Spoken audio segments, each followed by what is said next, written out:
Olá, como estão meus queridos amigos? Tudo bem? Aqui vamos bem também.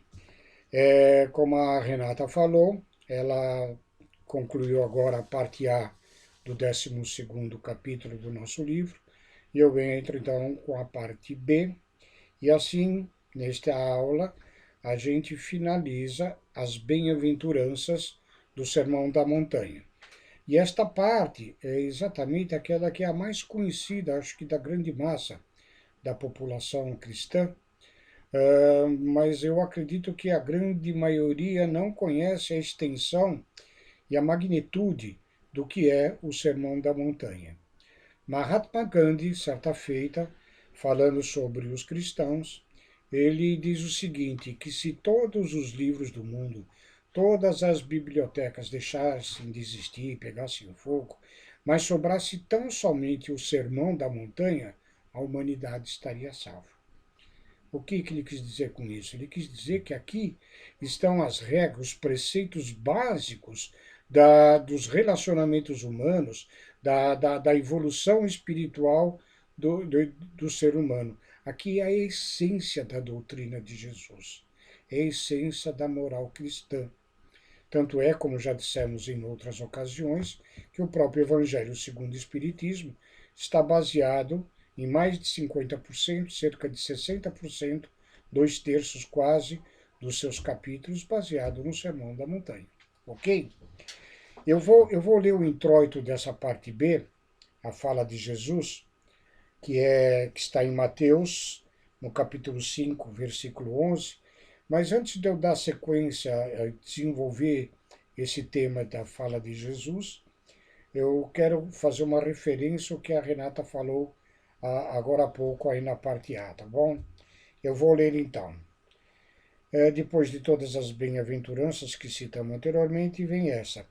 Bem-aventurados sereis quando vos caluniarem, quando vos perseguirem e disserem falsamente todo mal contra vós por causa de mim. Alegrai-vos e exultai, porque será grande a vossa recompensa nos céus, pois assim perseguiram os profetas que vieram antes de vós, ok? Então, a referência que eu quero fazer, vocês lembram aí na aula da Renata, que ela deu um exemplo dela como nutricionista, e é uma grande verdade o que ela falou, eu já vi isso acontecer, inclusive comigo mesmo, que quando você procura mudar algumas atitudes, possa ser talvez inconsciente das pessoas que estão à nossa volta, mas há uma certa resistência e uma certa condição de, às vezes, até minar ou, ou a nossa mudança de atitude. Né? Parece que as pessoas vão lutar contra aquilo na qual você está querendo melhorar. Né? Já falamos em outras ocasiões, e a Renata acabou de citar também, que muitas vezes no nosso lar, quando nós, às vezes, temos os nossos desvios, damos umas escorregadas por alguma discussão, algum motivo, a gente esbraveja, pode xingar e ficar nervoso, em atos até de cólera, né? Muitas vezes a gente pode ouvir daqueles que estão à nossa volta dizer, uai, você não está indo lá no centro para virar santo? Isso quer dizer que eles já perceberam que nós estamos tentando nos modificar.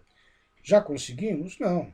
Vamos conseguir? Sim, mas pode ser que demore muito para alguns e demore pouco para outros, depende do estado de evolução de cada um e inclusive da ajuda deste grupo com quem nós estamos encarnados em torno da nossa modificação. Então, nessa fala de Jesus, quando ele fala para nos exultarmos, quando falarem mal de nós por conta de Jesus, não é dos nossos inimigos de uma forma geral. Muitas vezes essa mudança de atitude está entre os nossos companheiros de existência, dentro do mesmo teto, dentro da nossa família, dentro do nosso rol de amizade, ok? Então, isto que a Renata falou é uma verdade inconteste mesmo, e a gente já viu isso acontecer em diversas situações, ok? E agora, procurando centrar um pouco mais nesta fala, nós vamos ver, e a gente sempre pede, e espero que vocês tenham antes de assistir os vídeos da Renata e os meus, deem uma lida no 12º capítulo do nosso livro, porque torna mais fácil a gente fazer algumas referências e vocês acabarem entendendo melhor, ok? Tendo vocês lido a parte B, então a gente percebe que depois, no desenvolvimento desse tópico, do capítulo 5 de Mateus, versículo 11, a obra nossa fala muito em decepções, em ingratidões, insultos que a gente às vezes recebe, né? E cita algumas questões do livro dos Espíritos em torno de insultos, de ingratidão, ok? Das decepções, das desilusões, ok? Mas também fala da nossa atitude nova em torno do aprendizado do Evangelho de Jesus, de estarmos perdoando, de estarmos esquecendo estes insultos, as ingratidões com que fazem com relação ao que nós possamos estar ajudando os nossos semelhantes, ok? Mas eu queria comentar basicamente duas coisas. A gente acho que não vai se estender muito hoje, mas é o seguinte: primeiro que essa fala de Jesus parece-nos que ele está citando isto aos seus discípulos, ok? Bem-aventurados sereis quando vos caluniarem, quando vos perseguirem, certo? Tanto é que, num capítulo anterior da nossa obra, e isso está em Lucas, capítulo 10, versículo 1, onde Jesus já falava àqueles 72 discípulos que os mandou para as diversas cidades daquela região da Palestina de dois em dois, né? E ele afiançava e esclarecia a estes discípulos o seguinte: a colheita é grande, mas os operários são poucos. Pedi, pois, ao Senhor da colheita que envie operários para a sua colheita. Ide, eis que vos envio como cordeiros entre lobos, ok?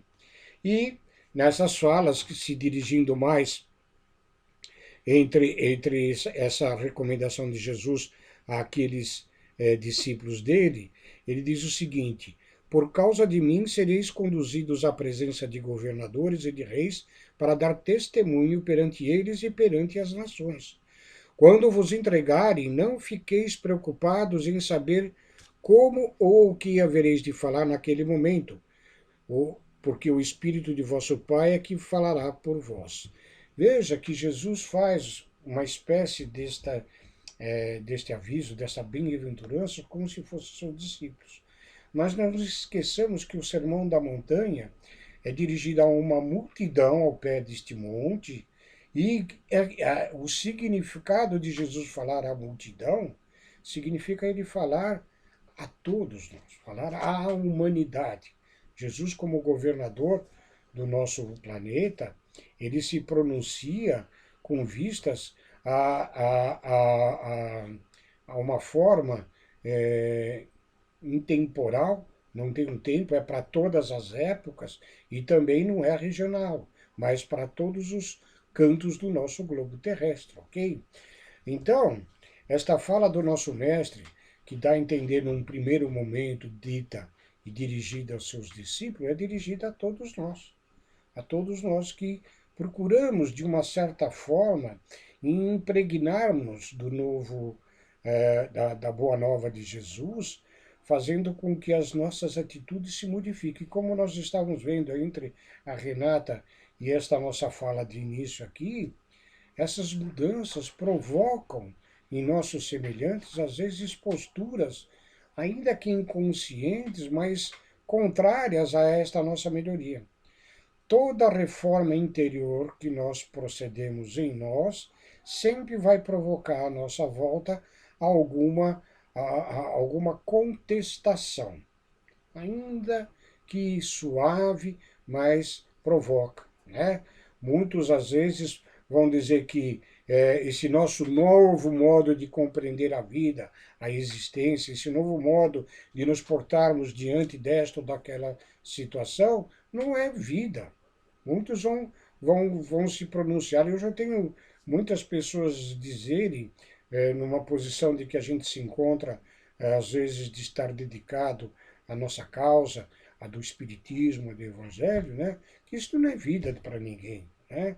Essa vida de religiosidade, quando na realidade nós sabemos que é uma escolha individual de cada um de como se portar perante a sua existência nos limites da sua própria compreensão de processo evolutivo. Então, isto é vida, sim, de acordo com o entendimento de cada um.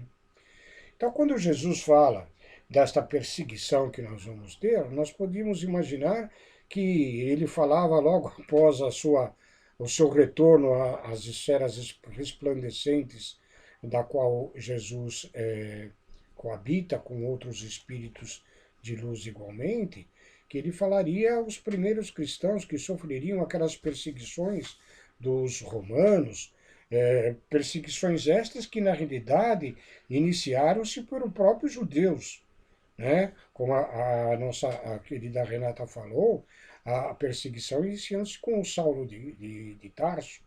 Ele foi o grande perseguidor, em nome dos judeus, dos novos cristãos, daqueles judeus que estavam perante a nova fé, a boa nova, se transformando novas atitudes.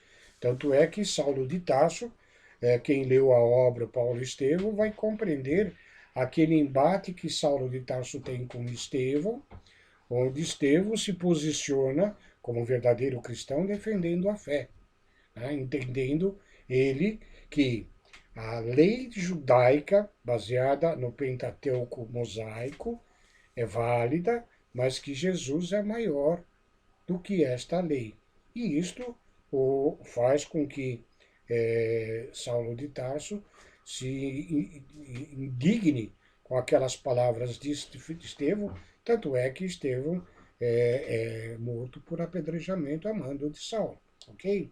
Então nós poderíamos pensar que essas palavras do nosso mestre seriam em torno das perseguições que haveria, ok? Haveriam, mas aí a gente, na história olhando, nós vamos ver que a preservação da fé cristã, ela sofreu muito, muito mesmo ao longo dos séculos, né?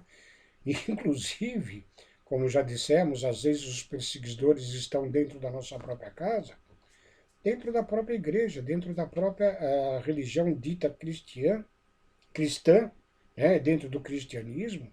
Nós vamos ver as inquisições, as buscas que foram feitas em nome do evangelho, as práticas de bruxaria, que muitas das vezes nada mais eram do que fenômenos da mediunidade, que as pessoas não entendiam, e entendiam isto como práticas demoníacas, queimando pessoas que, na sua das melhores intenções na prática da mediunidade, queriam trazer uma melhoria em geral, ok? Então vemos que dentro da própria casa as intolerâncias ocorrem. Isso, o que os cristãos deveriam entender com o Evangelho de Jesus, da prática da tolerância, do amor ao próximo inconteste, da prática do perdão incondicional, nós vamos ver as cruzadas igualmente, né? Contra irmãos nossos de outra crença, os muçulmanos que ocuparam Jerusalém, que na realidade muitos embarcaram nestas cruzadas com vistas à obtenção de lucros, de ganharem favores, adquirirem poderes e mais riquezas, né? Mas que, de uma certa forma, dizimaram, e foram dizimados outro tanto, por essas guerras insanas, que chamavam de guerras religiosas, feitas em nome de Deus e em nome de Jesus. Absurdo dos absurdos, ok? Então nós continuamos aí a ver essas perseguições, e aqueles que foram perseguidos, Jesus na bem-aventurança diz para se alegrar, naqueles que se mantiveram na fé, na boa nova, sem esmorecer, mantendo-se mais como vítimas do que vitimando, mais como pessoas perseguidas do que perseguindo. ok? Este é o entendimento básico daqueles verdadeiros cristãos. E chegamos ao século passado, em que Chico nos revela, através de cartas dirigidas ao Vantuil, Antônio Vantuil, o antigo presidente da Federação Espírita Brasileira, e isso acontecia na cidade do Rio de Janeiro, onde, a mando de religiosos e também de parte da ciência médica, os médicos prestaram queixa contra os espíritas, contra as casas espíritas, pois eles praticavam uma medicina, curavam pessoas sem ter o título de médico, o que de fato não ocorria, né? Tanto é que dessas perseguições resultou de que na cidade do Rio de Janeiro, quem fosse espírita, frequentasse uma casa espírita, era obrigado a ter uma ficha na delegacia da polícia daquele bairro da onde se instalava a instituição da casa espírita, ok? E isso demandou muitos, muita luta por parte do próprio Vantuil e de colaboradores da Federação Espírita e de outras casas espíritas naquela ocasião, e para que pudesse esta legislação ser tirada, né, o seu efeito, ok? Então veja que as perseguições elas continuam por falta de entendimento da nossa condição fraternal em que Jesus nos ensinou através do ame a teu próximo como a si mesmo. Amai-vos uns aos outros como eu vos amei. Ok?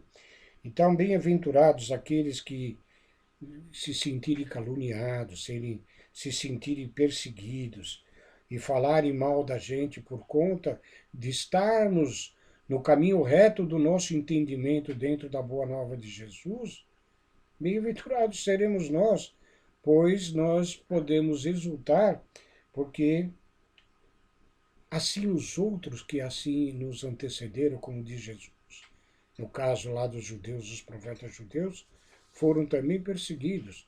E nós, muitas das vezes, embora de uma forma mais suave, menos agressiva, pelo menos fisicamente, nós estejamos no mesmo rol daqueles perseguidos da antiguidade.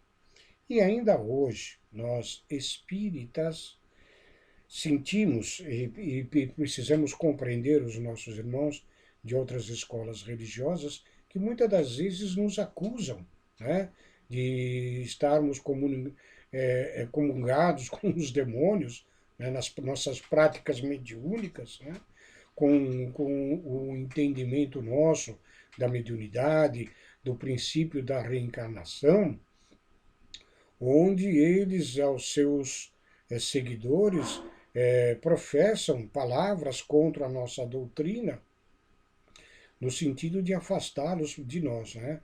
Eu tenho um fato até um pouco curioso e a gente fica pensando, né, como que pode uma pessoa falar isso e ser ensinada dessa forma. Minha irmã, residente lá na cidade de Jundiaí, ela disse que certa feita, caminhando, ela parou em frente a uma loja, um brechó, né, um brechó lá, uma loja de roupas usadas, e ela estava ali vendo algumas peças, e ao mesmo lado estava uma outra senhora, segundo a minha irmã, pela própria vestimenta mais ou menos típica de nossas irmãs evangélicas, né? É, a, essa mulher falou para minha irmã: Deus me livre de comprar uma roupa usada. De repente pode ter sido usada por uma pessoa espírita, e foi embora. A minha irmã, ela sorriu, né? E ficou pensando, né? Coitada, que ensinamento inculcaram na cabeça daquela mulher. Muito provavelmente não é da afeição dela, mas de um ensinamento que lhe deram. Eu fico pensando na responsabilidade que esses dirigentes de religiões, esses dirigentes espirituais, perante uma grande parte da população, inculcam tais superstições, inculcam tal ignorância, em torno de algo que eles mesmos não conhecem, e muitas vezes não é no sentido de preservar as suas ovelhas, muitas vezes é no sentido de preservarem a sua remuneração, pois nós sabemos da prática de recebimento pelas práticas religiosas em algumas escolas é, co-irmãs com o cristianismo, onde eles são verdadeiros profissionais da religião.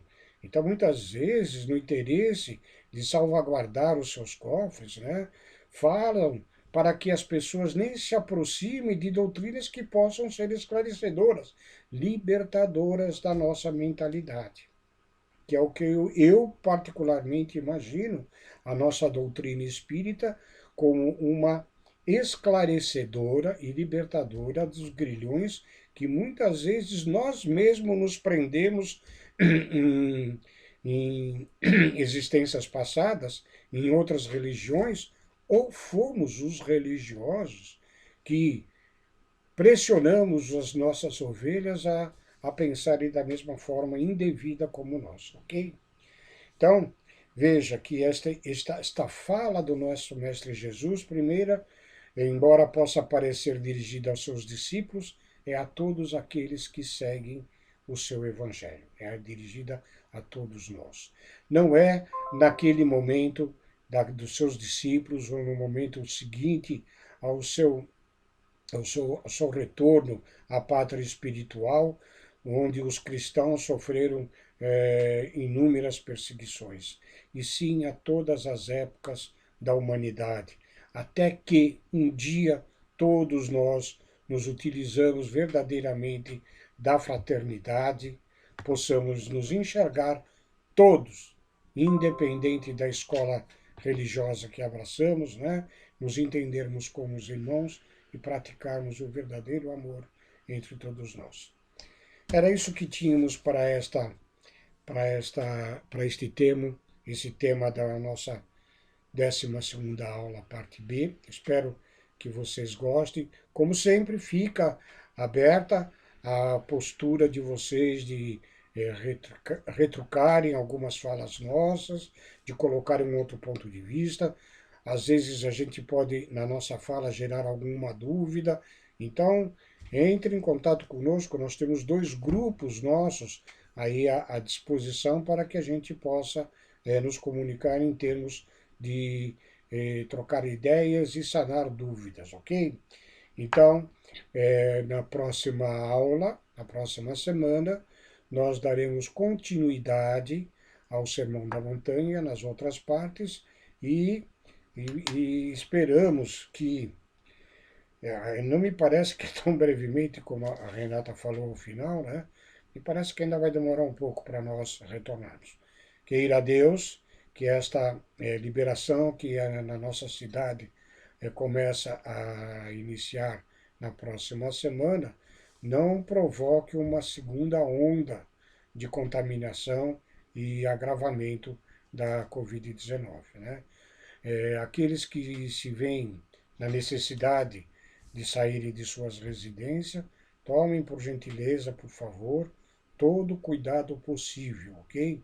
Não só para não se contaminar, mas também em respeito ao próximo, de não contaminar o próximo, tá bom? Fiquem com Deus, um beijo no coração de vocês, saudades imensas e vamos em frente.